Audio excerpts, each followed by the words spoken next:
Hello, everybody.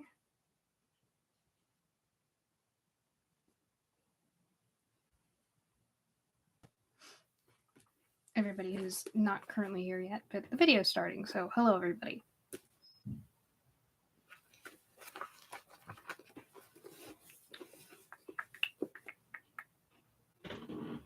I'll just wait for everyone to show on up.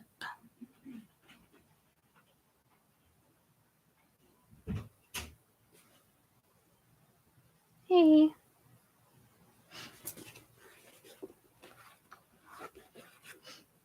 How are you? Oh, just like a couple of seconds ago, I think. Yeah. Here's being annoying today.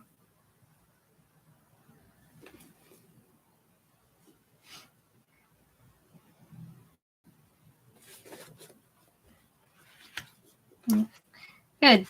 Today's been a very icky day. What?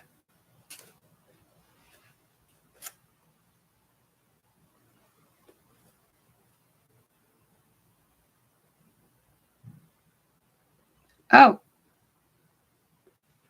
Oh, okay. I'm sorry. See, YouTube is better for some things, and then it's not for other things. Do you remember what you said?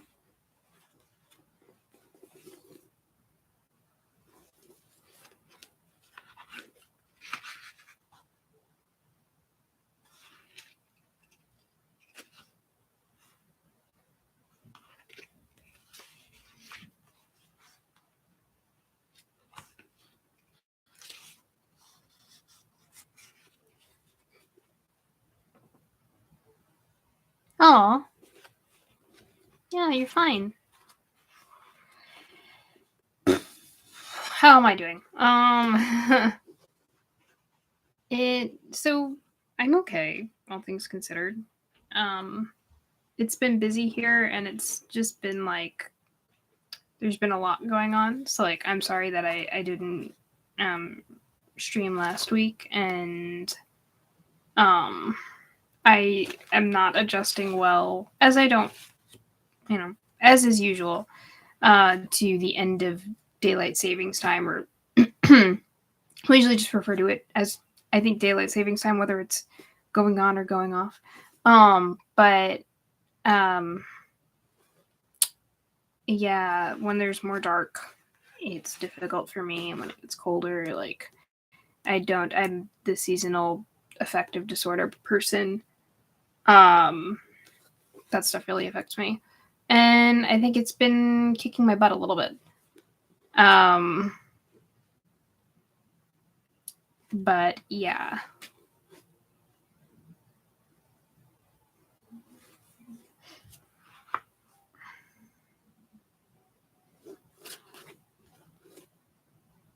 Yeah.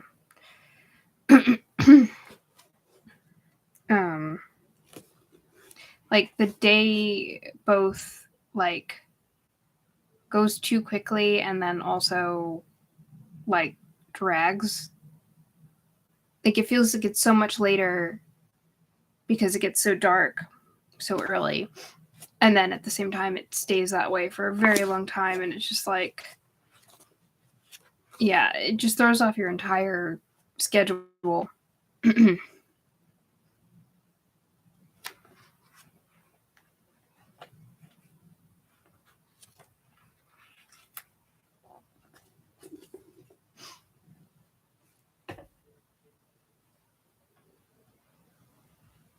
That's partially why I'm like very pastel-y today, I think. It's just depressing out right now, and like, oh, let me close my mail. I always forget to close my mail app.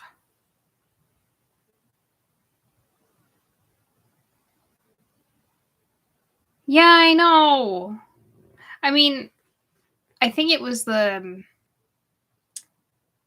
other one that, like, the whole act of daylight savings is like pushing the clocks back to conserve daylight, I believe. But And I'd rather us stay there, though. Let us have a little bit more sun. You know, at the time, I think we did it for crops and like farming purposes. And like, but that's just generally, I think, better for our mental health. So if we could just stay there, that would be preferable.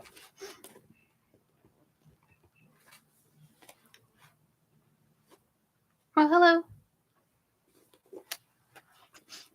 How are you? We were talking about daylight savings time and the end of such and blah, blah, blah, blah.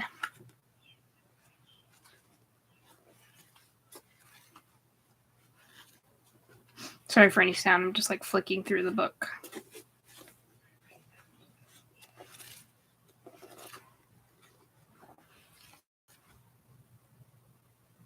Weird.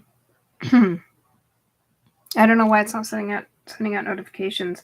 I mean, you know, I did my normal thing of posting on Facebook and posting on Twitter, so there's that at least. But yeah, I don't know why it's not sending out the notifications it normally does.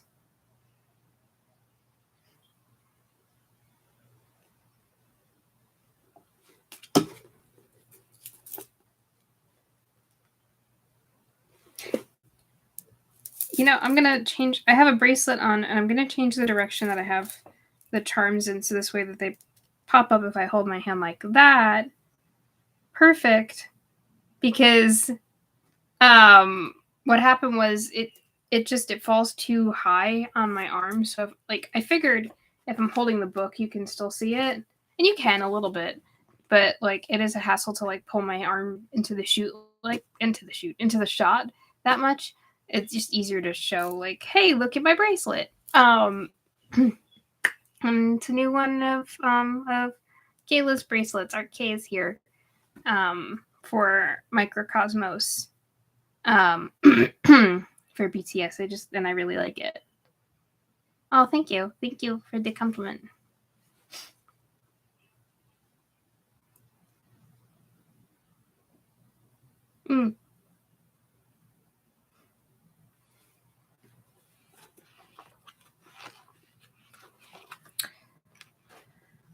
Alrighty then, if we're ready to get started, we can jump back in. I'm wondering where we are. We are, because I know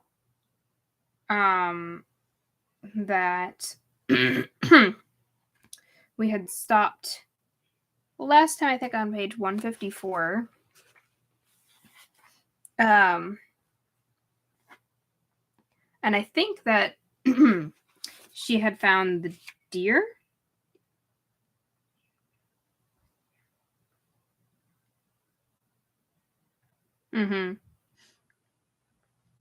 Yeah, there was a dead deer that was found, and and also like a completely what's it called? Downed tree.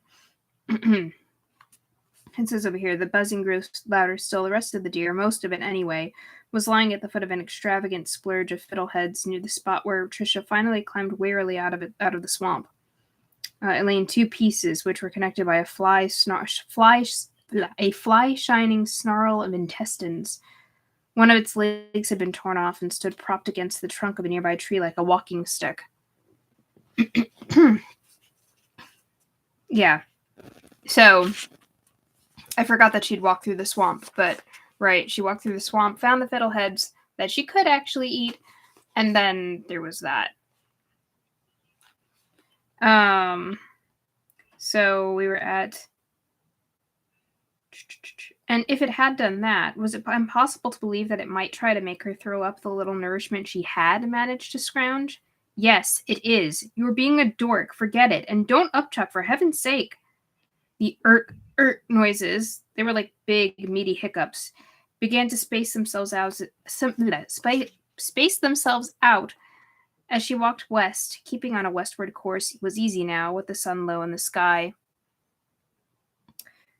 And the sound of the flies began to recede. Yeah, I know, right? Ugh.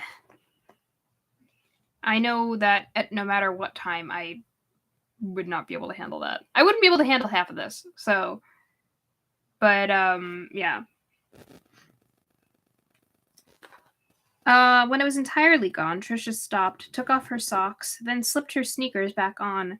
She wrung the socks out again, and then held them up and looked at them. She could remember putting them on in her Sanford bedroom, just sitting there on the end of the bed and putting them on while she sang, "Put your arms around me, 'cause I gotta get next to you," under her breath. I feel like I vaguely know the song, but this is another one of those Stephen King, stop putting such like time specific references in your book. Like a couple here and there is fine, but this whole book is littered with them.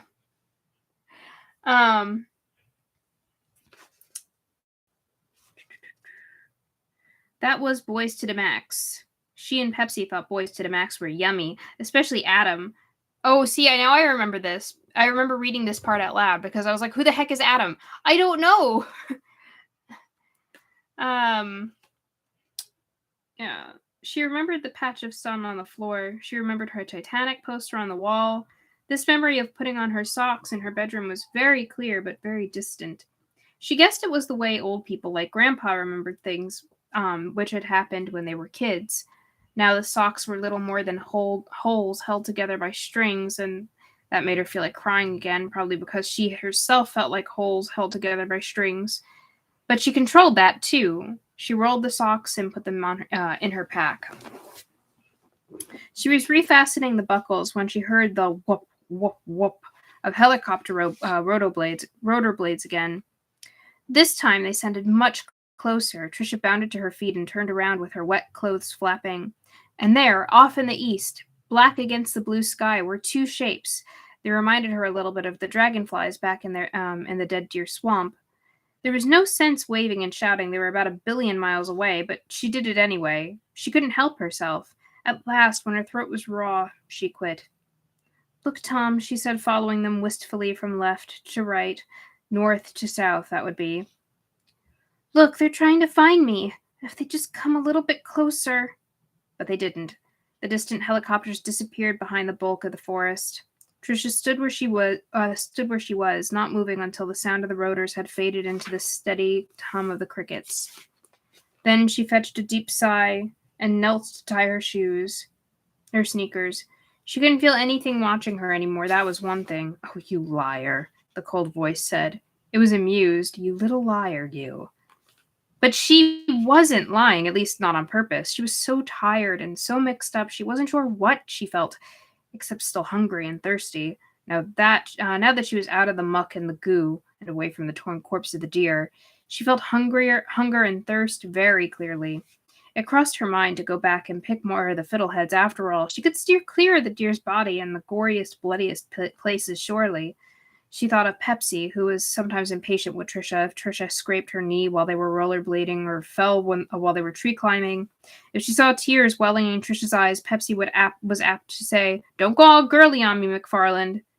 God knew she couldn't afford to go all girly about a dead deer, not in a situation like this, but she was afraid that the thing which had killed the deer might still be there, watching and waiting, hoping she'd come back. As for drinking the bog water, get serious. Dirt was one thing. Dead bugs and mosquito eggs were something else. Could mosquitoes hatch in a person's stomach? Probably not. Did she want to find out for sure? Definitely not. "I'll probably find some more fiddleheads anyway," she said. "Right, Tom? And berries, too." Tom didn't reply, but before she could have any second thoughts, she got moving again. Just looking at what you're saying. Yeah, right? Uh-huh. Like, one or two references is fine, but, like, this book is so full of that, and it's just a little much, Mr. King. Now I feel like I'm back in Hot Tub Boyfriend with the king. She walked west for another 3 hours, at first moving slowly, then able to go a little faster as she entered a more mature stretch of woods. Her legs ached and her back throbbed, but neither of these hurting places drew much of her attention. Not even her hunger occupied her mind to any real degree. As the day's light went first to golden, and then to red, it was her thirst that came to dominate Trisha's thoughts. Her throat was dry and throbbing. Her tongue felt like a dusty worm. She cursed herself for not having drunk from the swamp when she had the chance. And when she stopped, thinking, "Screw this, I'm going back." "You better not try, sweetheart," said the cold voice. "You'd never find your way. Even if you were lucky enough to backtrack perfectly, it would be dark before you got there. And who knows what might be waiting." "Shut up," she said wearily. "Just shut up, you stupid mean bitch." Wow. All right. But of course the stupid mean bitch was right. Trisha turned back in the direction of the sun, it was now orange, and began walking again. She was becoming actively frightened of her thirst now. If it was this bad at 8 o'clock, what would it be like at midnight? Just how long could a person live without water anyway?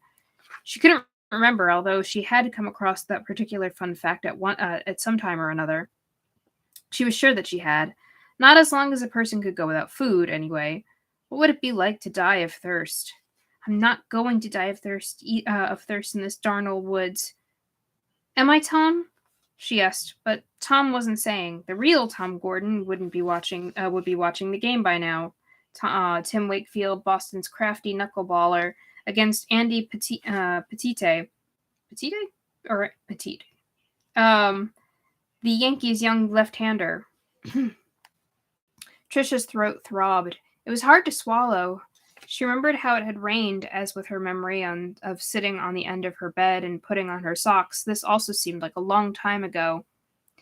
And wished it would rain again. Pettit? Andy Pettit? All right. Why is your name written like that, Mr. Pettit? She would get out in it and dance with her head back and her arms out and her mouth open. She would dance like Snoopy on top of his doghouse. Trisha plodded through pines and spruces that grew taller and better spaced as this part of the woods grew older. The light of the setting sun came slanting through the trees in dusty bars of deepening color. She would have thought the trees and the orange-red light beautiful if not for her thirst. And a part of her mind noted their beauty even in her physical distress. The light was too bright, though. Her temples were pounding with a headache, and her throat felt like a pinhole.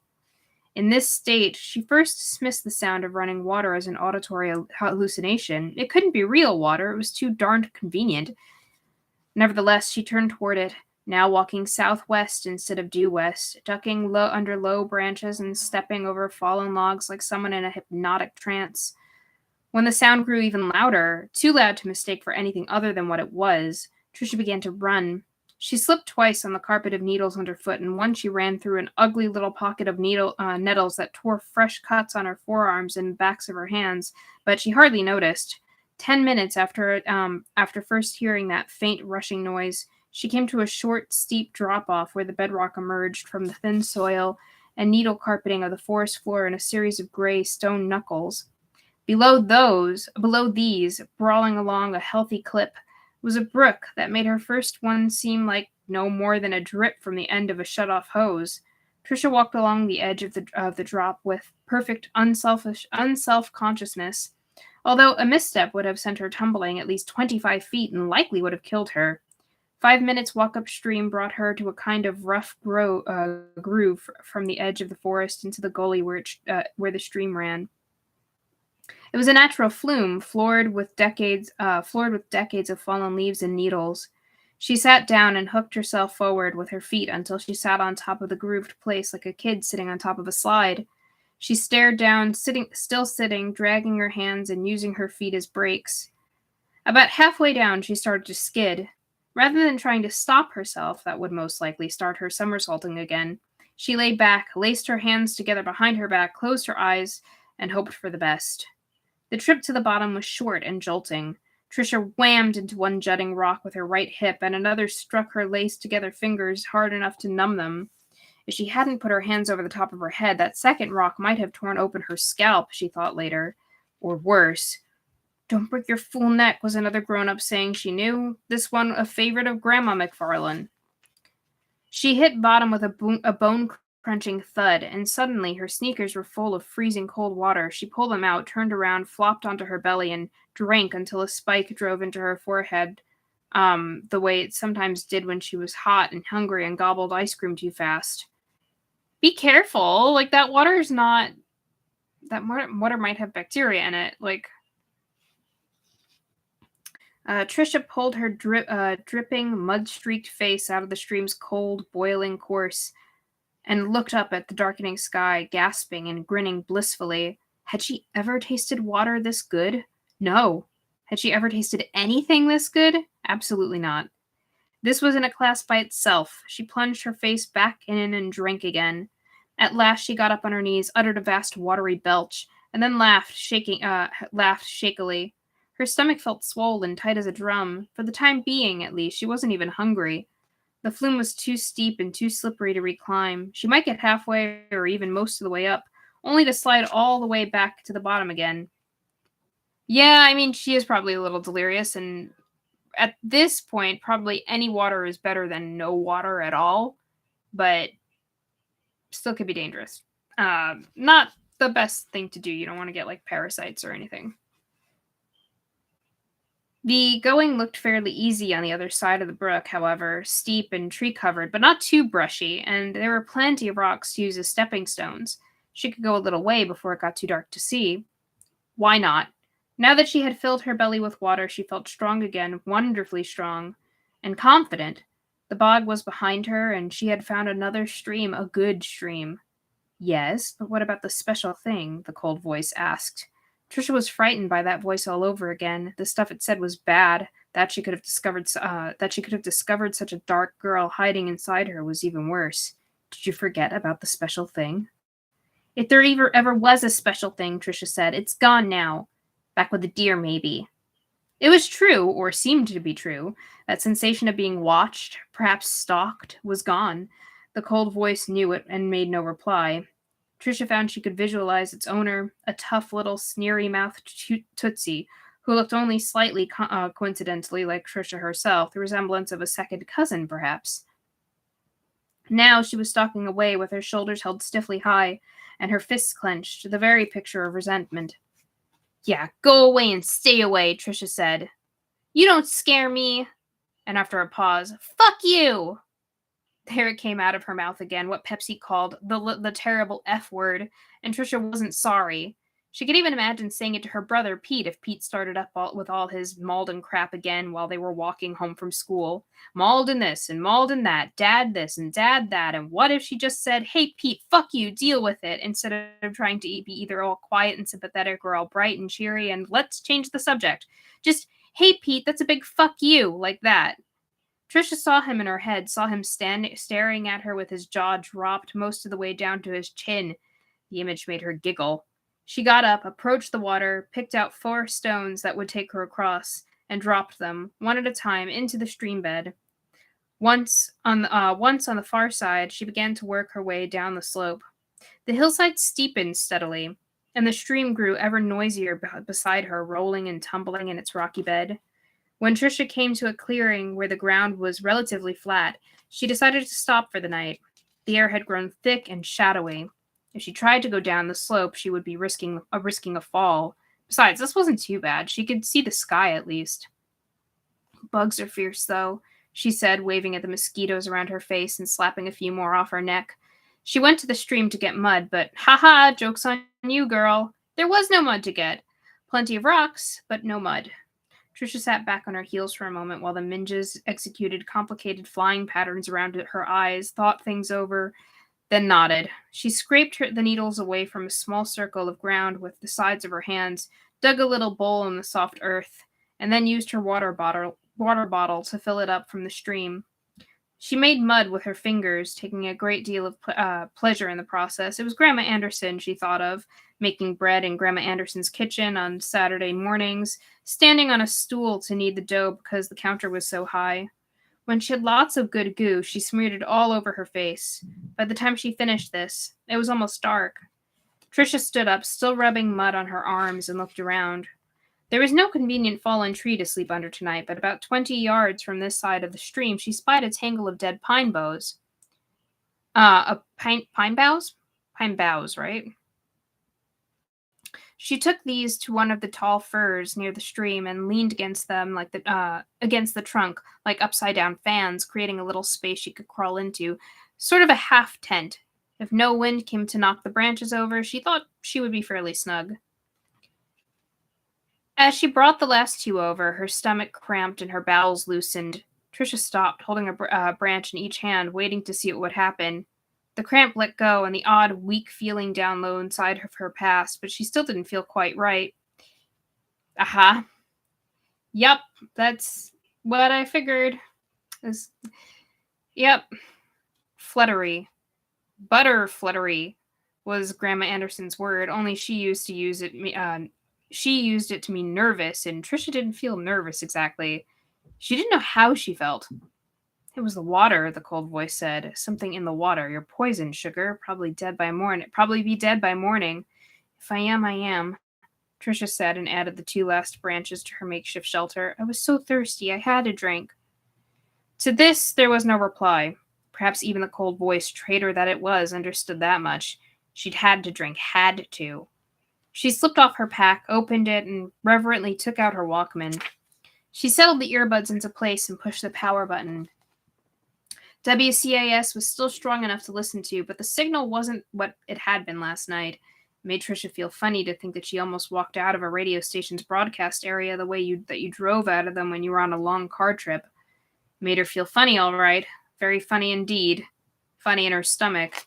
All right, Joe Castiglione said. His voice was thin, seeming to come from a great distance. Mo stands in, and we're ready for the bottom of the fourth. Suddenly, the butter flutters were in her throat as well as her stomach, and those meaty hiccups started again. Trisha rolled away from her shoulders. I'm not going to make actual lurching. That's just, I don't have to. Trisha rolled away from her shelter, lurched to her knees, and threw up onto the shadows between two trees, holding onto one tree with her left hand and clutching her stomach with her right. She stayed where she was, gasping for breath and spitting out the taste of slightly used fiddleheads, sour, acidic. While Mo fanned on three pitches, Troy O'Leary was up next. Well, the Red Sox have got their work cut out for them, Troop remarked. They're down 7-1 in the bottom of the fourth, and Andy Pettit is twirling a gem. Oh, sugar tit, Trisha said, and then vomited again. She couldn't see what was coming out. It was too dark for that, and she was glad, but it felt thin, more like soup than puke. That's 'cause water. Something about the almost rhyme of those two words, soup and puke, made her stomach immediately knot up again. She backed away from the trees between which she had thrown up, still on her knees, and then her bowels cramped again, this time more fiercely. Oh, sugar tit! Trisha wailed, tearing at the snap on the top of her jeans. She was sure she wasn't going to make it, absolutely positive, but in the end, she was able to hold on just long enough to get her jeans and underwear yanked down and pulled out of the way. Everything down there came out in a hot, stinging rush. Do we have to talk about this? Can't you just say that she pooped? Stephen King, please? When it was fine, Trisha cried out, and some bird in the dying light cried back as if in mockery. When it was finally over, and she tried to get on her feet, a wave of lightheadedness struck her. She lost her balance and plopped back down in her own hot mess. Great. All right. Great. Lost and sitting in my own crap, Trisha said. She began to cry again, then also to laugh as it struck her funny. Lost and sitting in my own crap indeed, she thought. She struggled up, crying and laughing, her jeans and underwear puddled around her knees. The jeans were torn at both knees and stiff with mud, but at least she'd avoided dipping them in the shit. So far, anyway. Yeah, right? Right, exactly. King, please. I'm sorry that this is coming at an inopportune time for you. I demand total immersion. She pulled her pants off and walked to the stream, naked from the waist down and holding her Walkman in one hand. Troy O'Leary had singled around the time she lost her balance and plopped into her own poop. Troy O'Leary had singled around the time that she lost her balance and plopped into her own poop. Now, as she stepped barefoot into the freezing cold stream, Jim Leyritz hit into a double play, side retired. Utterly sexual. Bending, getting water, and splashing it onto her fanny and the backs of her thighs, Trisha said, "It was the water, Tom. It was the damn old water. But what was I supposed to do? Just look at it?" Her feet were completely numb by the time she stepped out of the stream. Her backside was also pretty numb, but at least she was clean again.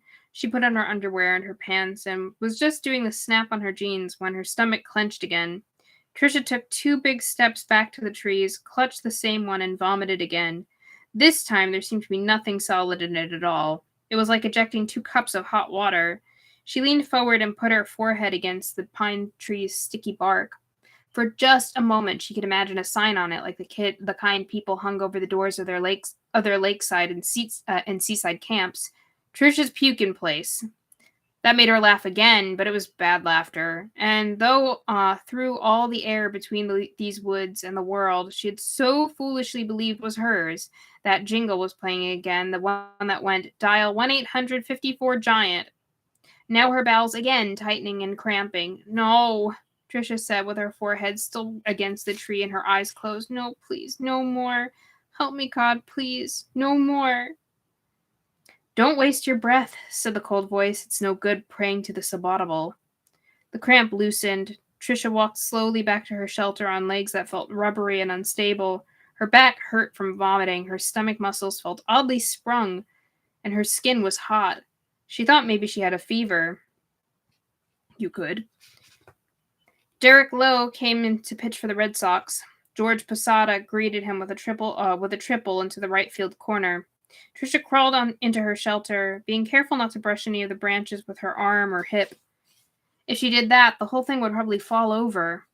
If she was caught short again, that's what her mom called it, Pepsi called it having the Hershey squirts, ew, or doing the outhouse polka, she'd probably knock it all over anyway. Meantime, though, she was in here.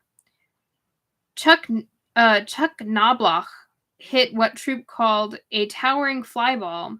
Darren Bragg caught it, but Posada scored. 8-1, Yankees. She was on a roll tonight, no doubt about it, on an absolute roll. "Who do you call when your windshield's busted?" she sang under her breath as she lay on the pine needles. 1-800-54-GIANT. A sudden spasm of the shivers took her. Instead of hot and feverish, she felt cold all over. She grabbed her muddy arms with her muddy fingers and held on, hoping the branches she had so carefully set up wouldn't all fall down on top of her. "The water," she moaned. "The water, the damned old water. No more of that." But she knew better, and she didn't need the cold voice to tell her anything. She was already thirsty again. Vomiting and the aftertaste of fiddleheads had made her thirst even stronger, and she thought she would be revisiting the stream soon enough. She lay listening to the Red Sox. They woke up in the 8th, scoring 4 runs and chasing Pettit. While the Yankees batted against Dennis Eckersley in the top of the 9th, the Eck was what Joe and the Troop called him, Trisha gave in. She couldn't stand listening to the daffy babble of the stream any longer. Even with the Walkman's volume turned up, it was there, and her tongue and throat begged for what she was hearing. She backed carefully out of the shelter, went to the stream. Why? And drank again. It was cold and delicious, tasting not like poison, but like the nectar of the gods. She crawled back to her shelter, alternately hot and cold, sweaty and shivery, and as she lay down again, she thought, "I'll probably be dead by morning. Dead or so sick I'll wish I was dead." Yeah, like, why don't drink it again now that you know? Like, do something else. I understand you're thirsty, but, like, this is the time to think. The Red Sox, now down by a score of 8-5, loaded the bases with just one out of the bottom of the 9th. One out in the bottom of the 9th. Nomar Garcia-Parra hit a deep drive to center field. If it had gone out, the Sox would have won the game by a score of 9-8. Instead, Bernie Williams made a leaping grab to the bullpen wall and snared Garcia-Parra's bid. 1 run scored on the sacrifice fly, but that was all. O'Leary came up and struck out against Mariano Rivera, completing an undistinguished night and ending the game. Trisha pushed the power button on her Walkman, saving the batteries. Then she began to cry, weakly and helplessly, with her head in her crossed arms. She was sick to her stomach and queasy in her bowels. The Sox had lost. Tom Gordon never even got in the stupid game. Life was the puppy shits. She was still crying when she fell asleep. At the Maine State Police Barracks in Castle Rock, a short telephone call came in just as Trisha was going against her better judgment and drinking from the stream for the second time. The caller gave his message to the operator and to the tape recorder, which preserved all incoming calls. Call commences 21:46 hours. Caller. The girl you're looking for was snatched off the trail by Francis Raymond Mazzarelli. Mazzarelli, that's an M as in microscope. He's 36 years old, wears glasses, just short hair dyed blonde. Got that? Operator, sir, can I ask you to shut up, listen. Mazzarelli is driving a blue Ford van, what I think is called an Econoline. He's in Connecticut by now, at least. He's a bad scumbag. Run his record and you'll see. He'll fuck her a few days if she doesn't give him any trouble. You could have a few days, but then he'll kill her. He's done it before. Sir, do you have a license number? I gave you his name and what he's driving. I gave you all you need. He's done this before. Sir, I hope you kill him. Call ends 21:48 hours. Okay, so a false lead. Traceback put the origin of the call at a pay telephone in Old Orchard Beach. No help there. Around 2 o'clock the next morning, 3 hours after police in Massachusetts, Connecticut, New York, and New Jersey had begun looking for a blue Ford van driven by a man with short blonde hair wearing eyeglasses, Trisha awoke with more nausea and cramps. She knocked her shelter over, backing out of it, fumbled her jeans and underwear down, and voided what seemed like a huge quantity of weak acid. It hurt her down there, hurt with a deep itching sting that felt like the worst case of prickly heat she'd ever had. When that part of was over, she crawled back to Trisha's puking place and grabbed hold of the same tree. Her skin was hot. Her hair was matted with sweat. She was also shaking all over and her teeth were chattering. I can't vomit anymore. Please cut. I can't vomit anymore. It'll kill me if I go on vomiting. This was when she actually saw Tom Gordon for the first time. He was standing in the woods about 50 feet away, his white uniform seeming almost to burn in the moonlight which fell through the trees. He was wearing his glove. His right hand was behind his back, and Trisha knew there was a baseball in it. He would be cupping it against his palm and twirling it in his long fingers, feeling the seams go by, stopping only when they were exactly where he wanted them and the grip was right. Tom, she whispered, you never got a chance tonight, did you? Tom took no notice. He was looking in for the sign. That stillness spun out from his shoulders, enveloping him. He stood there in the moonlight, as clear as the cuts on her arms, as real as the nausea in her throat and belly, all those nasty butterflutters.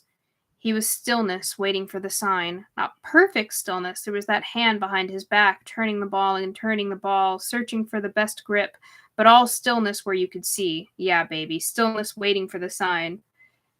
Trisha wondered if she could do that. Just let the shakes run off her like water off a duck's back, and be still and conceal the churning inside her. She held onto the tree and tried. It didn't happen all at once. Good things never did, her dad said. But it did happen. Quiet inside, blessed stillness. She stayed that way for a long time. Did the batter want to step out because he thought she was taking too long between pitches? Fine. It was nothing to her, one way or the other. She was the only stillness. Stillness waiting for the right sign and the right grip on the ball. Stillness came from the shoulders. It spun out from there. It cooled you and focused you. The shivers eased, then stopped entirely. At some point, she realized that her stomach had also settled. Her bowels were still crampy, but not as bad now. The moon was down. Tom Gordon was gone. Of course, he had never really been there at all. She knew that, but he looked real that time, she croaked. Real as real. Wow. She got up and walked slowly back to the tree where her shelter had been. Although she wanted nothing except to huddle on the pine needles and go to sleep, she set up the fans of branches again and crawled in behind them. 5 minutes later, she was dead to the world. As she slept, something came and watched her. It watched for a long time. It was not until light began to line the horizon in the far east that it went away, and it did not go far. Now we're on 6th inning. I am going to take some water, and I'm just looking ahead to see if I could find where this chapter will end. It looks like it's...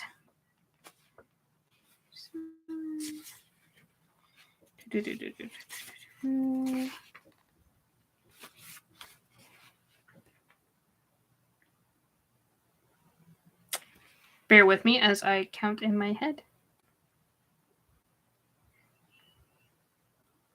It's like 20-something pages, I believe. Hold on one second. I'm going to take a drink of water. Speaking of water, and water that's safe and not loaded with parasites.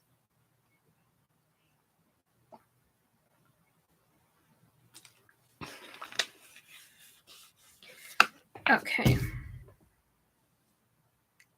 No, you must have water that may or may not be loaded with parasites. No. That doesn't count.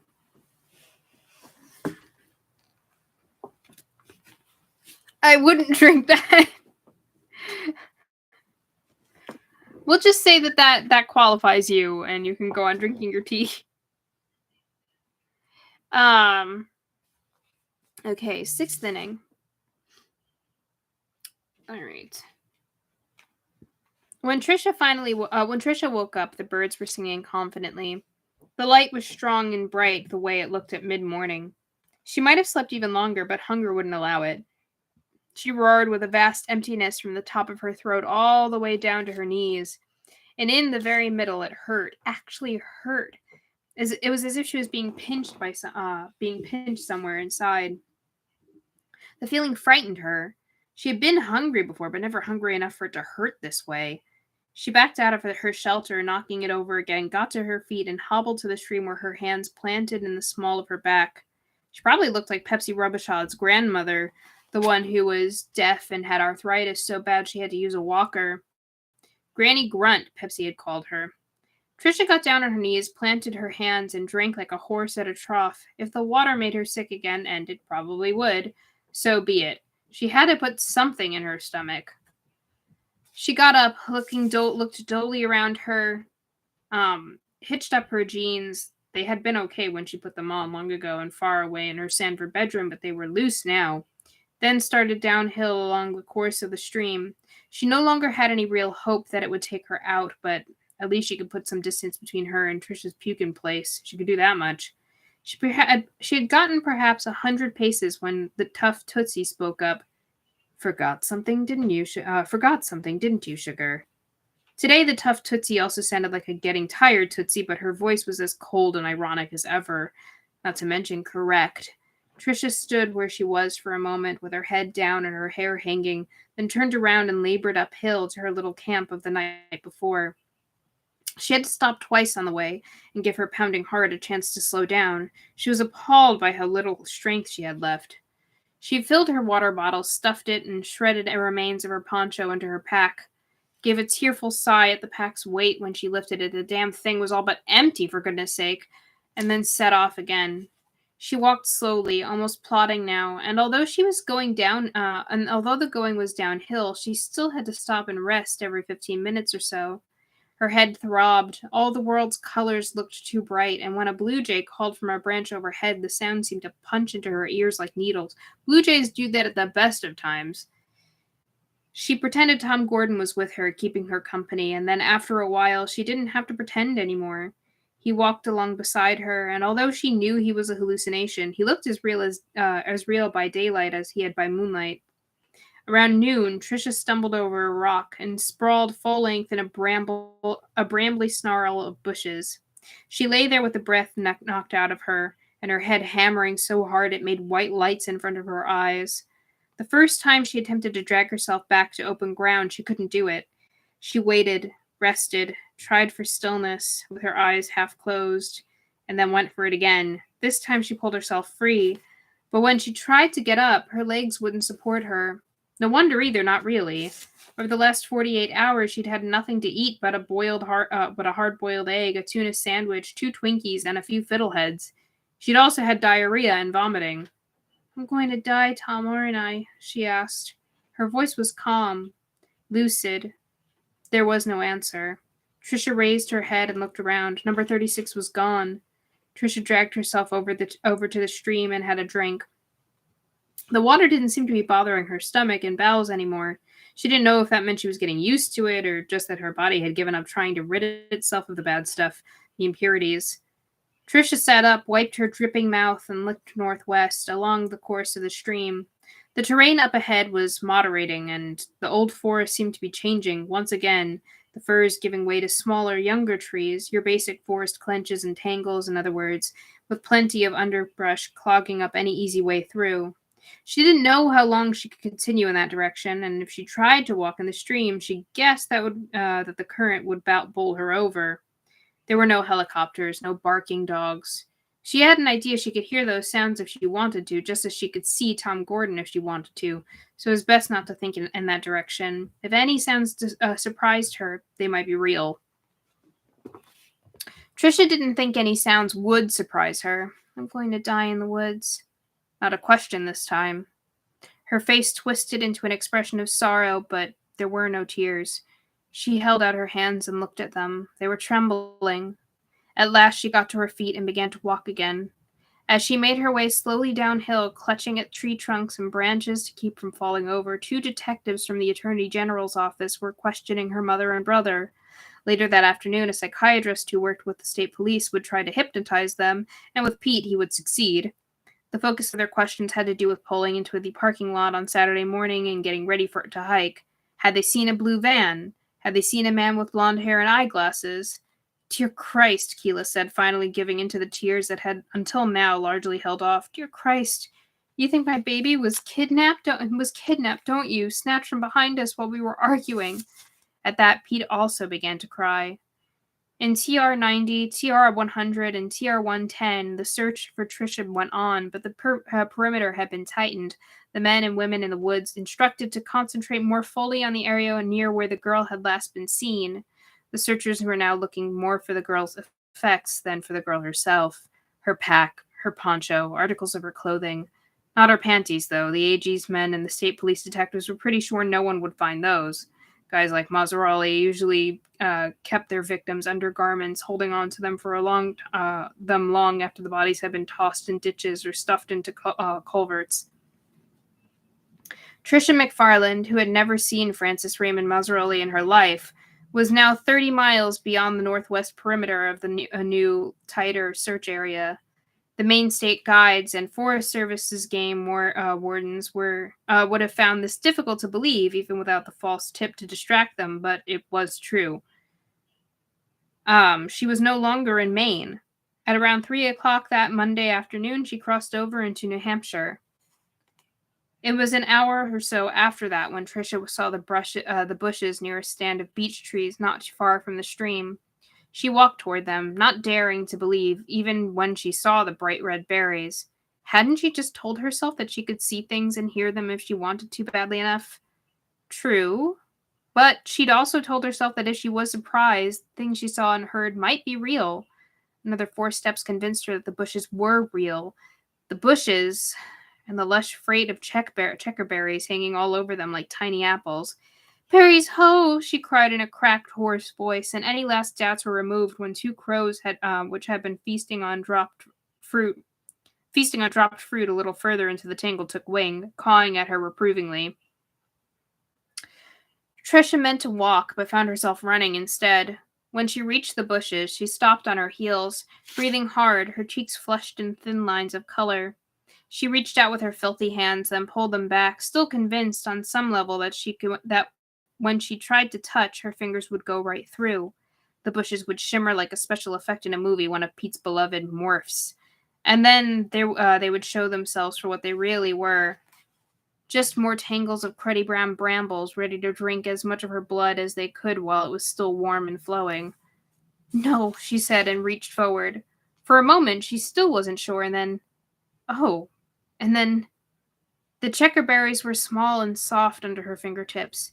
She squashed the first one she picked. It spurted droplets of red juice onto her skin and made her think of once when she had been watching her father shave, and he had nicked himself. She raised the finger with the droplets on it, a little scrap of deflated berry skin to her mouth, and put it in between her lips. The taste was tangy sweet, reminding her not of tea berry gum, but of cranapple juice. just poured from a bottle kept cold in the refrigerator. The taste made her cry, but she wasn't aware of the tears spilling down her cheeks. She was already reaching for more berries, stripping them from the leaves in sticky, bleeding bunches, cramming them into her mouth, hardly chewing, simply swallowing them and groping for more. Her body opened itself as the berries basked in their sugary arrival. She felt this happen, was totally down with it, as Pepsi might have said. Her thinking self seemed far away, watching it all. She harvested the berries from their branches, closing her hand around whole clumps of them and pulling them off. Her fingers turned red. Her palms so in very short order did her mouth. As she pushed deeper into the bushes, she began to look like a girl who had been in a nasty cutting scrape and needed a quick patch-up in the nearest emergency room. She ate some of the leaves as well as the berries, and her mother might have been right about them, too. They were good, even if you weren't a woodchuck. Zippy. The two tastes combined made her think of the jelly Grandma McFarland served with roast chicken. She might have gone on eating her way south for quite a while longer, but the berry patch came to an abrupt end. Trisha emerged from the last clump of bushes and found herself looking into the mild, startled face and dark brown eyes of a good-sized doe. She dropped a handful of berries and screamed through what now looked like a crazy application of lipstick. The doe hadn't been bothered by her crackling, munching progress through the checkerberry tangle and seemed just mildly annoyed by Trisha's scream. It occurred to Trisha later that this was one deer who would be lucky to survive hunting season come fall. The doe merely flicked her ears and took 2 springy steps. They were more like bounces, actually, back into a clearing which was shafted by conflicting rays of dusky green-gold light. Beyond her, watching more warily, were 2 fawns on gangly legs. The doe took another look over her shoulder at Trisha, then crossed with those light, springing steps to her kids. Watching her, amazed and as delighted as she had been at the sight of the beavers, Trisha thought that the doe moved like a creature with a thin coating of that flubber stuff on her feet. The 3 deer stood in the beach clearing, almost as if posing for a family portrait. Then the doe nudged one of the fawns, or perhaps bit its flank, and the 3 of them were on their way. Trisha saw the flirt of their white tails going downhill, and then she said she had the clearing to herself. "Goodbye," she called. "Thanks for stopping, but..." She stopped, realizing what the deer had been doing here. The forest floor was littered with beech nuts. She knew about these from her mother. Not from her mother, but from science class at school. 15 minutes ago she had been starving. Now she was in the middle of Thanksgiving dinner. The vegetarian version, yeah, but so what?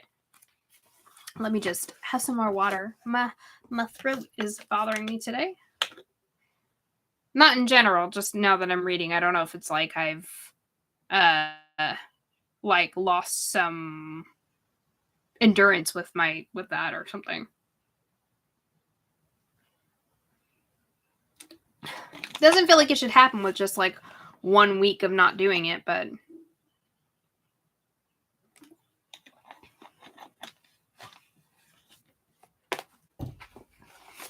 okay.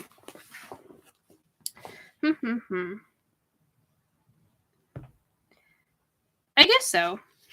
It doesn't feel like I've been going that long, but okay. Trisha knelt, picked up one of the nuts, and set the remains of her fingernails in the shell's seam. She didn't expect much, but it opened almost as easily as a peanut. The shell was the size of a knuckle, the nut meat little bit bigger than a sunflower seed. She tried it, a bit dubious, but it was good.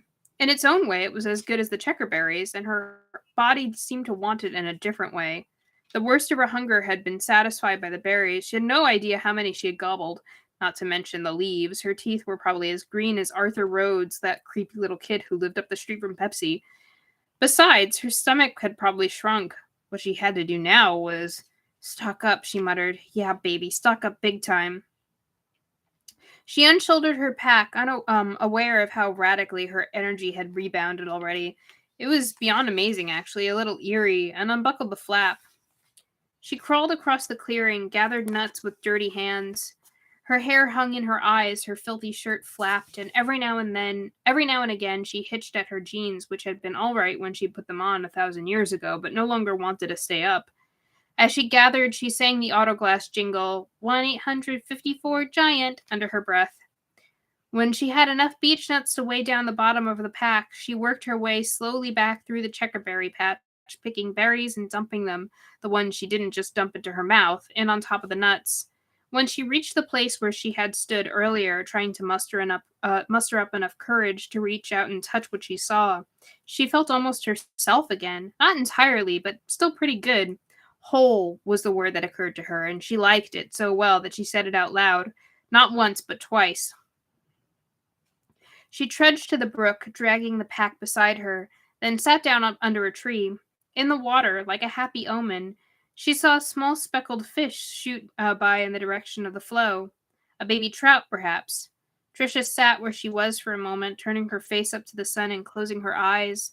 Then she dragged her pack into her lap and put her hand inside, mixing the berries and nuts together. Doing this made her think of Uncle Scrooge McDuck playing around in his money vault when she laughed delightedly. The image was absurd and perfect at the same time. See, I get that reference, but and that's something that has stood the test of time, but you never know, Stephen King.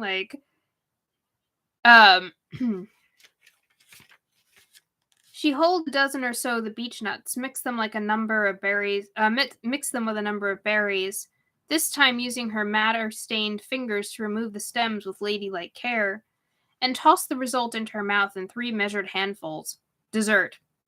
The taste was heavenly, like one of those trail mix breakfast cereals her mother always ate, and when Trisha had finished the last handful, she realized she wasn't just full, but gorged. She didn't know how long this feeling would last. Probably nuts and berries were like Chinese food. They filled you up, and an hour later you were hungry again. But right now, her midsection felt like an overloaded Christmas stocking. It was so wonderful to be full. She had lived 9 years without knowing that, and she had hoped, she had lived 9 years without knowing that, and she hoped she would never forget. It was wonderful to be full. Trisha leaned back against the tree and looked into her knapsack with deep happiness and gratitude. If she hadn't been so full, too stuffed to jump, she thought, she would have stuck her head in like a mare sticking her head into an oat sack. I can't read anymore. Just to fill her nose with the delicious combined smell of the checkerberries and beech nuts. Saved my life, you guys, she said. Saved my gosh darn life. On the far side of the rushing stream, there was a little clearing carpeted with pine needles. Sunlight fell into it in bright yellow bars filled with slow dancing pollen and wood dust. Butterflies also played in this light, dipping and swooping. Trisha crossed her hands on her belly where the roaring was now still and watched the butterflies. In that moment, she did not miss her mother, father, brother, or best friend. In that moment, she did not even want to go home, although she ached all over and her butt stung and itched and chafed when she walked. In that moment, she was at peace, and more than at peace. She was experiencing her life's greatest contentment. If I get out of this, I'll never be able to tell them, she thought. She watched the butterflies on the other side of the stream, her eyelids drooping. There were 2 white ones. The third was velvety dark brown or maybe black. Tell them what, sugar? It was the tough Tootsie, but for once she didn't sound cold, only curious. What there really is. How simple. Just to eat. Why, just to have something to eat and then to be full afterward. The subottable, Trisha said. She watched the butterflies. 2 white and 1 dark, all 3 dipping and darting into the afternoon sun. She thought of little black Sambo up in the tree, the tigers running around down below and wearing his fine new clothes, running and running until they melted and turned into butter, into what her dad called ghee. Her right hand came unlaced from the left, rolled over, and thumped palm up to the ground. It seemed like too much work to put it back, and so Trisha let it stay where it was. Subottable what, sugar? What about it? Well, Trisha said in a slow, sleepy, considering voice, it's not like there's nothing. Is it? The tough Tootsie didn't reply. Trisha was glad. She felt so sleepy, so full, so wonderful. She didn't sleep, though. Even later, when she knew she must have slept, it didn't seem as if she had. She remembered thinking about her dad's backyard behind the newer, smaller house, how the grass needed cutting and the lawn dwarves looked sly, as if they knew something you didn't, and about how dad had started to look sad and old to her, with that smell of beer always coming out of his pores. Life could be very sad, it seemed to her, and mostly it was what it could be. People made people believe that it wasn't, and they lied to their kids. No movie or television program she had ever seen had prepared her for losing her balance and plopping back into her own crap, for instance. So as to not scare them or bum them out, but yeah, it could be sad.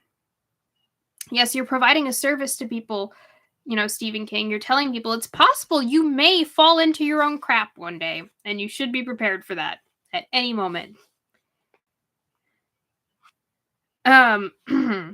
The world had teeth, and it could bite you with them anytime it wanted. She knew that now. She was only 9, but she knew it, and she thought she could accept it.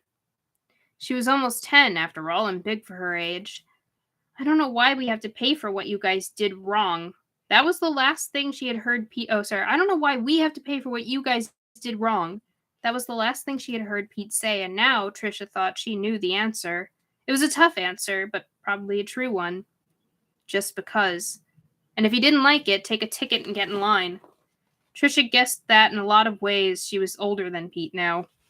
She looked downstream and saw that another stream had came pouring into hers about 40 yards from where she was sitting. He came over the bank in a spraying little waterfall. Good deal. This is the way it was supposed to work. The second stream she had found would get bigger and bigger. This one would lead her to people. She shifted her eyes back to the little clearing on the other side of the stream, and 3 people were standing there looking at her. At least she assumed they were looking at her. Trisha couldn't see their faces, their feet either. They wore long robes like the priests in those movies about days of old. In days of old, when knights were bold and ladies showed their fannies, Pepsi Robichaud sometimes sang when she jumped rope. Who is this girl? And, what is her upbringing that she's always talking about this stuff? The hems of these robes puddled on the clearing's carpet of needles. Their hoods were up, hiding the faces within. Trisha looked across the stream at them, a little startled, but not really afraid. Not then. 2 of the robes were white. The one worn by the figure in the middle was black. Is she, dreaming and these are the butterflies? Because it sounds like the butterflies that she mentioned seeing. Who are you? Trisha asked. She tried to sit up a little straighter and found that she couldn't. She was too full of food. For the first time in her life, she felt as if she had been drugged with food. Will you help me? I'm lost. I've been lost for... She couldn't remember. Was it 2 days or 3? For a long time. Will you please help me? They didn't answer, only stood there looking at her. She assumed they were looking at her anyway. And that was when Trisha began to feel afraid. They had their arms crossed on their chests, and you couldn't even see their hands because the long sleeves of their robes flowed over them. Who are you? Tell me who you are. The one on the left, I think she is hallucinating too. The one on the left stepped forward, and when he reached up to his hood, his white sleeves fell away from long white fingers. He pushed the hood back and revealed an intelligent, if rather horsey, face with a receding chin. He looked like Mr. Bork, the science teacher at Sanford Elementary who had taught them about plants and animals of northern New England, including, of course, the world-famous beechnut. Most of the boys and some of the girls, Pepsi Robichaud, for instance, called him Bork the Dork. He looked at her from across the stream and from behind little gold-rimmed spectacles. I come from the god of Tom Gordon, he said. The one he points up to the sky, the one he points up to when he gets the save. Yes? Trisha asked politely. She wasn't sure she trusted this guy. If he'd said he was the god of Tom Gordon, she knew damned well she wouldn't have trusted him. She could believe a lot of things, but not that God. Not that God looked like her 4th grade science teacher. That's very interesting. He can't help you, Bork the Dork said. There's a lot going on today. There's been an earthquake in Japan, for instance, a bad one. As a rule, he doesn't intervene in human affairs. Anyway, although I must admit he is a sports fan. Not necessarily a Red Sox fan, however. He stepped back and raised his hood. After a moment, the other white robe, the one on the right, stepped forward, as Trisha had known he would. These things had a certain form to them, after all. 3 wishes, 3 trips up the beanstalk, 3 sisters, 3 chances to guess the evil dwarf's name. Not to mention 3 deer in the woods eating beech nuts. Am I dreaming? She asked herself, and reached up to touch the wasp sting on her left cheekbone. It was there, and although the swelling had gone down some, touching it still hurt. Not a dream. But when the second white robe pushed his hood back, and she saw a man who looked like her father, not exactly, but as much like Larry McFarland as the first white robe had looked like Mr. Bork, she thought it had to be. If so, it was like no other dream she had ever had. Don't tell me, Trisha said. You come from the Subautable, right? Actually, I am the Subautable, the man who looked like her father said apologetically. I had to take the shape of someone you know in order to appear because I'm actually quite weak. I can't do anything for you, Trisha. Sorry. Are you drunk? Trisha asked, suddenly angry. You are, aren't you? I can smell it from here. Boy! The Subautable guy gave her a shamefaced little smile, said nothing, stepped back, raised his hood. Now the figure in the black robe stepped forward. Trisha felt sudden terror. No, she said, not you. She tried to get up and still couldn't move. Not you. Go away. Give me a break. But the black-clad arms rose, falling away from yellow-white claws. The claws that had left the marks on the trees, the claws that had torn the deer's head and then ripped its body apart. No, Trisha whispered. No, don't. Please, I don't want to see. The black robe paid no attention. It pushed back its hood. There was no face there, only a misshapen head made of wasps. They crawled over each other, jostling and buzzing. As they moved, Trisha saw disturbing ripples of human feature, an empty eye, a smiling mouth. The head hummed as the flies had hummed on the deer's ragged neck. It hummed as though the creature in the black robe had a motor for a brain. I come from the thing in the woods, the black robe said in a buzzing, inhuman voice. He sounded to Trisha like that guy on the radio who told you not to smoke, the one who had lost his vocal cords in a cancer operation and had to talk through a gadget he held to his throat. I come from the God of the lost. It has been watching you. It has been waiting for you. It is your miracle, and you are its. Go away! Trisha tried to yell this, but only a husky, whining whisper actually came out. The world is a worst-case scenario, and I'm afraid all you sense is true, said the buzzing wasp voice. Its claws raked slowly down the side of its head, gorging through its insect flesh and revealing the shining bone beneath. The skin of the world is woven of stingers, a fact you have now learned for yourself. Beneath there is nothing but bone and the God we share. This is persuasive, don't you agree? Terrified, crying, Trisha looked away. Looked back down the stream. She found that when she wasn't looking at the hideous wasp priest, she could move a little. She raised her hands to her cheeks, wiped away her tears, then looked back. I don't believe you. I don't... The wasp priest was gone. All of them are gone. There were only butterflies dancing in the air across the stream, 8 or 9 now, instead of just 3, all different colors instead of just black and white. And the light was different. It had begun to take on a gold-orange hue. 2 hours had got by at least, probably more like 3, so she had slept. It was all a dream, as they said in the stories. But she couldn't remember going to sleep no matter how hard she tried, couldn't remember any break in her chain of consciousness at all, and it hadn't felt like a dream. An idea occurred to Trisha then, one which was simultaneously frightening and oddly comforting. Perhaps the nuts and berries had gotten her high as well as feeding her. She knew there were mushrooms that could get you high, that sometimes kids ate pieces of them to get off. And if mushrooms could do that, why not checkerberries? Or the leaves, she said. Maybe it was the leaves. I bet it was. Okay, no more of them, zippy or not. Trisha got up, grimaced as a cramp pulled at her belly, and bent over. She passed gas and felt better. Then she went to the stream, spotted a couple of good-sized rocks sticking out of the water, and used them to hop across. In some ways, she felt like a different girl, clear-eyed and full of energy, yet the thought of the wasp priest haunted her, and she knew her unease would only get worse after the sun went down. If she wasn't careful, she'd have the horrors. But if she could prove to herself it had only been a dream, brought on by eating checkerberry leaves or maybe by drinking water that her system still wasn't entirely used to. Actually, being in the small clearing made her feel nervous, like a character in a slasher movie, the stupid girl who goes into the psycho's house asking, "Is anybody there?" She looked back across the stream, immediately felt that something was looking at her from the woods on this side, and reversed direction so fast she almost fell down. Nothing there. Nothing anywhere, as far as she could tell. "You dingmat," she said softly. That feeling of being watched had come back, and come back strong. The god of the lost, the wasp priest, had said it. It has been watching you. It has been waiting for you. The wasp priest had said other things too, but that was what she'd remembered. Watching you, waiting for you. Trisha went to where she was pretty sure she had seen the three-robed figures and looked for any sign of them, any sign at all. There was nothing. She dropped to one knee to look more closely, and there was still nothing, not so much as a patch of scuffed needles, which her frightened mind could have interpreted as a footprint. She got up again, turned to cross the stream, and as she did, something in the forest to her right caught her eye. She walked in that direction, then stood looking into the tangled darkness where young trees with thin trunks grew close together, fighting for space and light above ground, no doubt fighting with the grasping bushes for moisture and root room below.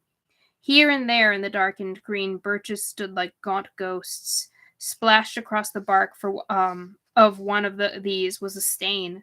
Trisha looked nervously over her shoulder, then pushed her way into the woods and toward the birch. Her heart was thumping hard in her chest, and her mind was screaming at her to stop this, to not be such a fool, such a dingbat, such an asshole. But she went on. Lying at the foot of the birch was a snarly coil of bleeding intestine, so fresh that it had as yet collected only a few flies. Yesterday, the sight of such a thing had had her struggling with all her might not to throw up, but life seemed different today. Things had changed. There were no butterflies, no meaty hiccups there were no butterflutters, no meaty hiccups way deep down in her throat, no instinctive urge to turn away or at least avert her eyes. Instead of these things, she felt a coldness that was somehow much worse. It was like drowning, only from the inside out. There was a switch of brown fur caught in the bushes on one side of the guts, and on it she could see a spatter of white spots. This was the remains of a fawn, one of the two she had come across in the beechnut clearing, she was quite sure. Further into the trees, where the woods were already darkening toward night, she saw an alder tree with more of those deep claw marks slashed into it. They were high up, where only a very tall man could have reached. Not that Trisha believed a man had made those marks. It has been watching you. Yes, and was watching again right now. She could feel eyes crawling on her skin the way the little bugs, the minges and no-see-ums, crawled there. She might have dreamed the three priests or hallucinated them, but she wasn't hallucinating the deer guts or the claw marks on the alder. She wasn't hallucinating the feel of those eyes either. Breathing hard, her own eyes jerking from side to side in their sockets, Trisha backed toward the sound of the stream, expecting to see it in the woods, the god of the lost. Oh, I thought they meant it, the other Stephen King creation. We don't need him in this book. She broke free of the underbrush and, clutching small branches, backed all the way up to the stream. When she was there, she whirled and leaped across it on the rocks, partly convinced that even now it was bursting out of the woods behind her, all fangs, claws, and stingers. She slipped on the second rock, almost fell into the water, managed to keep her balance, and staggered up on the far bank. She turned and looked back. Nothing over there. Even most of the butterflies were gone now, although one or two still danced, reluctant to give up the day. This would probably be a good place to spend the night, close to the checkerberry bushes and the beechnut clearing, but she couldn't stay where she had seen the priests. They were probably just figures in a dream, but the one in the black robe had been horrible. Also, there was the fawn. Once the flies did arrive in force, she would hear them buzzing. Trisha opened her pack, got a handful of berries, then paused. "Thank you," she told them. "You're the best food I ever ate, you know." She set off downstream again, hulling and munching a few beechnuts as she went. After a little bit, she began to sing, at first tentatively, and then with surprising enthusiasm as the day waned. "Put your arms around me, 'cause I gotta get next to you. All your love forever. You make me feel brand new." Yeah, baby. And we're on to top of the 7th, and that's where we're going to call it for today. Let's talk.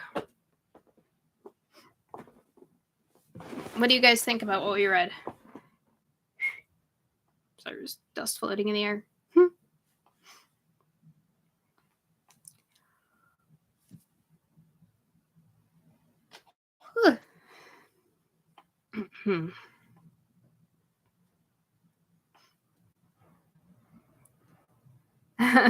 Didn't remember much of it. What's sticking out to you right now is like something that you didn't remember at the start. Like blocked out, like repressed a lot of the book, or just didn't remember it. Yeah, there's a bit that is kind of gross. It reminds me, it's like very graphic imply, like I feel like implies something different. Graphic for me is always like blood and, you know, I mean there has been that too, but I think it's just more like very descriptive of some very it's interesting because like I feel like he's enjoying, which makes sense because it's Stephen King, like talking about the creepy stuff and like the stuff that's like unsettling. He's a horror writer, so it makes sense. But you could feel his enthusiasm in that.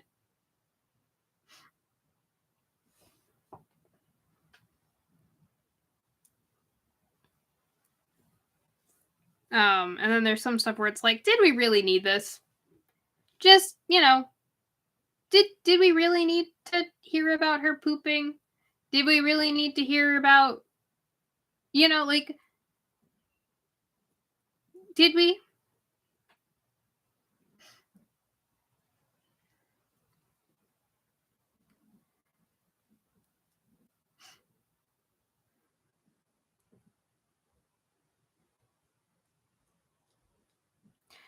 I still feel like it's an actual thing that's after her, and yeah, I could have went without it too. I feel like it's an actual thing and not just an animal, because from what we're hearing, like about it watching her at night and stuff while she slept, like she wouldn't know that. And so it's not just her interpretation of something, or possibly her perspective on it, because she's not conscious even at the time. She doesn't know that this thing was watching her, and she didn't seem to have any speculation about it when she got up. So it sounds like this thing actually is a thing.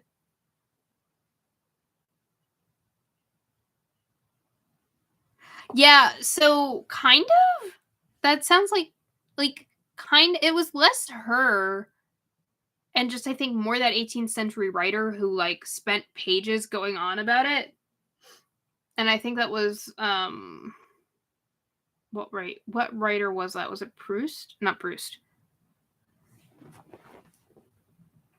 Gosh, I can't remember. My brain was like, don't think about 18th century literature. You hate 18th century literature. And I do hate 18th century literature. I think it might have been Swift or Pope. Pope? I don't know. One of those. One of those. 18th century art is different than 18th century literature. Try reading 18th century literature. I don't think you'll like it. It's very wordy. The language is like, I mean, obviously it's different, but like, not all of them like obey the laws of grammar. Yeah, you'll have sentences that go on for pages. Oh no, it's being laggy suddenly. It was fine for the whole thing. Why is it being laggy now? Am I just being too expressive? By the way, guys, if you've been liking, if you can go ahead and give this video a like, just to reflect that, it lets me know that you care, and it's just good for the algorithm. So please go ahead and give this video a like if you are enjoying.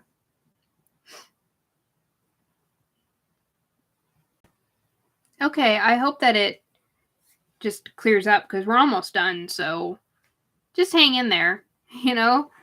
Thank you.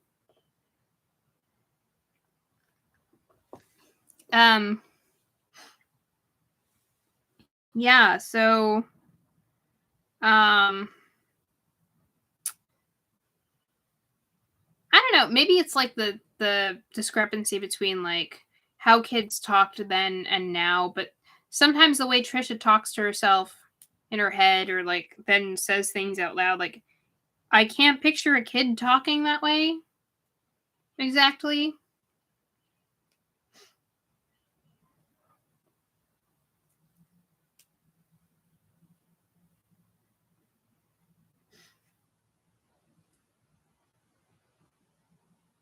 Yeah, me too.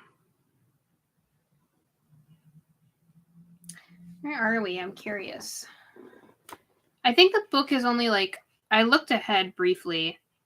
It's only like 20, not 20. It's only like 300 something pages altogether. And we just reached, what page did we reach? 205. So we're 100 pages from the end of the book.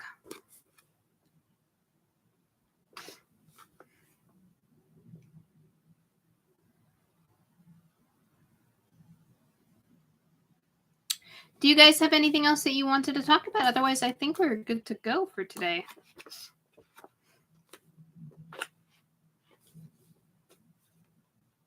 And by the way, it makes sense that we don't have too much longer of the book because baseball games are usually only 9 innings, and this book is being listed in innings, basically. Unless they go into overtime. But other than that, we should be ending soon.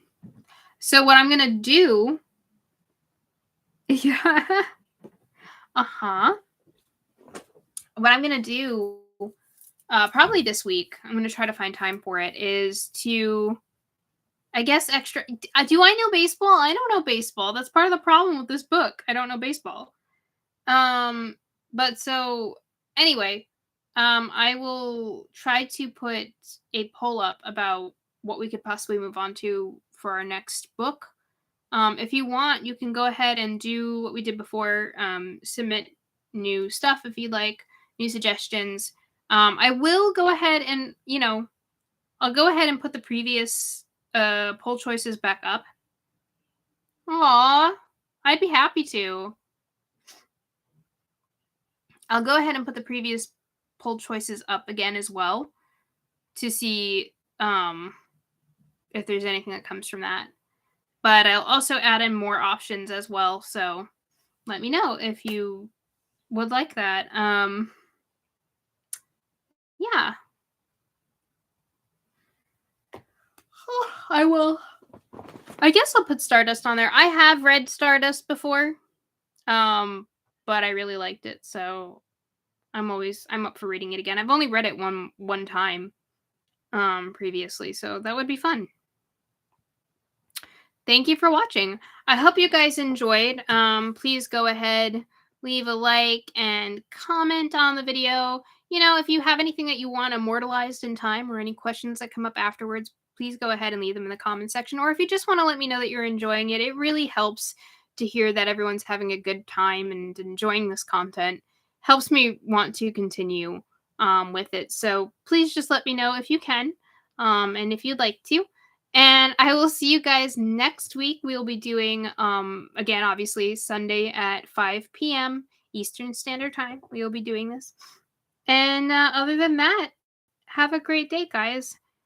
And this has been Sky. Bye-bye.